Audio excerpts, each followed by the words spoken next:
Hi, I'm Barrington Morris, and we are going to talk a little bit more about mental health problems and who can be affected or impacted by mental health problems.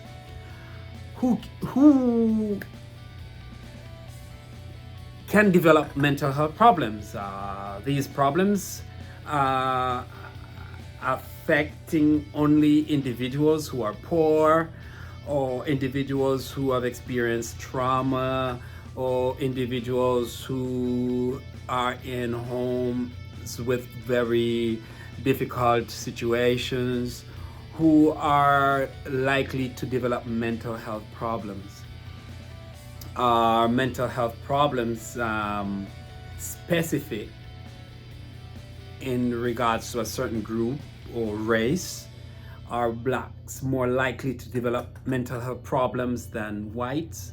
Or are Latinos more likely to develop mental health problems than Indians? Is anyone immune to mental health problems?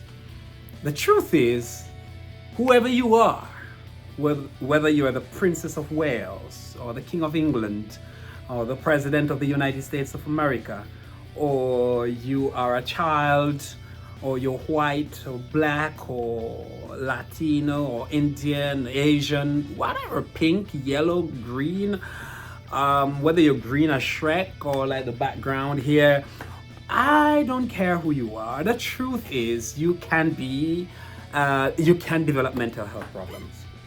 And because anyone can develop mental health problems, even children can develop mental health problems, even pastors can develop mental health problems. Over the last number of years, we have seen cases where quite a number of pastors have committed suicide. You will understand that no one is immune to mental health problems. Whether you are a Muslim, or you're Christian, or you're Jew, or you're Buddhist, or you're Satanist, or whoever you are, atheist, you are not immune to developing mental health problems. So, now that we have gotten that out of the way, the question is, what are you doing to improve your mental health or to prevent developing mental health problems? Since no one is immune to it, whether you're a white or black or Hispanic, or you're religious or you're atheist, the truth is you can be affected. So it is good to become aware of mental health problems, how they impact our lives, how they impact those around us, how does it impact me as an individual, and how can it affect those around me, my friends, my family, my co-workers. And awareness can help me to help them and also to help myself. So keep in mind that anyone can be affected by this. You're not immune. Therefore, learn more, seek some wisdom, learn more how to prevent and how to cope with mental health problems. Very soon we'll be looking at specific mental health problems, and we'll talk about that. But let's look at this. Many spiritual environments have seen mental health problems as spiritual possession, demonic possession, especially when they are accompanied by hallucination, whether audio or visual hallucinations. It is hallucination, like seeing something that's not there, or hearing something that's not there. And then there are those with delusions, embracing a thought of an idea that is not based on reality. It is not true. Now, in schizophrenia, for example, there is a possibility of experiencing quite a number of hallucinations. You hear somebody talking to you, you see somebody.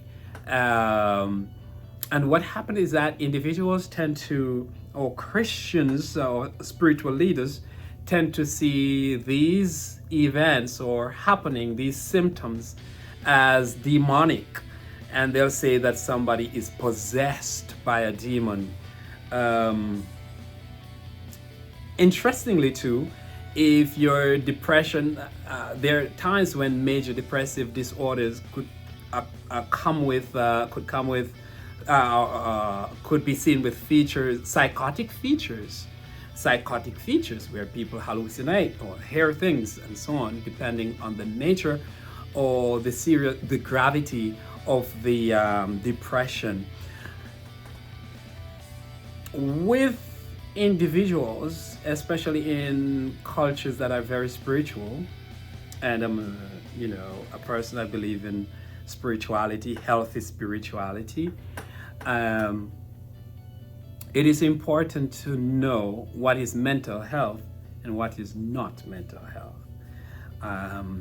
So an awareness can make it possible to get people help rather than trying to cast out demons when someone is not having a demonic episode but just needs some professional psychological help. We need to become aware of that, lest we see people get hurt. We hurt people around us by our ignorance. The same way you need a doctor, a medical doctor, to address your medical problems, is the same way you'll need someone who is trained to address your mental health issues.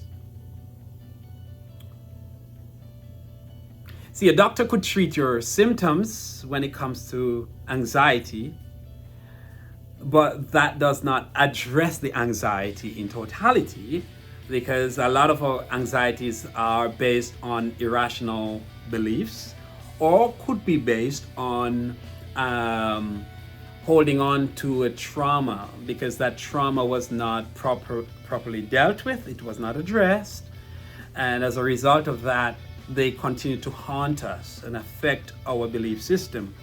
For example, a person who might experience what you call PTSD, post-traumatic stress disorder, could see themselves reliving a traumatic event. So if they went to Iraq, or if they had to fight in Afghanistan, and like now, individuals who are fighting in the war in Ukraine, the likelihood of them experiencing PTSD is very high.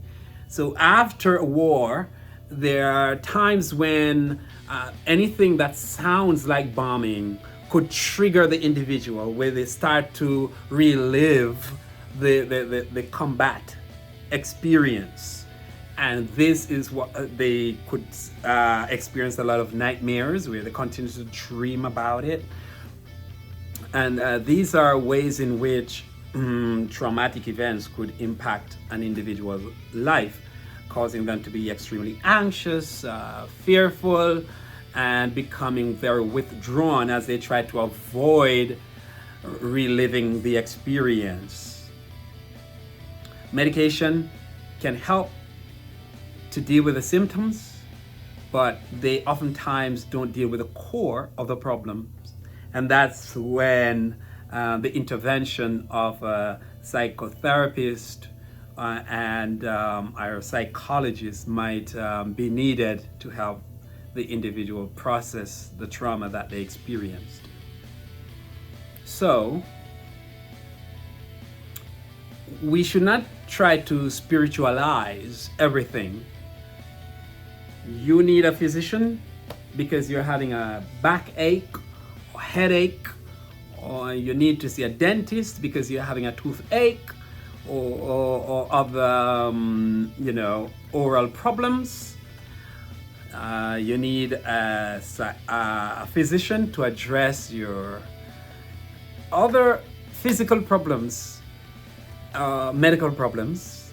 The same individuals will need to see a specialist who can address their psychological need. And it is good to be aware, necessary to be aware, that psychological problems can impact your physical. For example, a person who has an exam to do tomorrow could find himself or herself becoming very anxious. That level of anxiety could see the individual experiencing physical symptoms such as diarrhea, belly aches, cramps, heart palpitation, and headaches and other tensions. All those are physical symptoms, but they are not physical symptoms based upon medical problems, or physical symptoms because of how the person is processing what is to be. They are becoming anxious because they fear failing the exam. So our thinking could actually impact our physical functioning. And that is very important to know. We will speak more about that when we connect in another session, when we look more specifically at different mental health problems. But as I said before, anyone can develop mental health problems. Therefore, take good care of your mental health. Thank you. See you.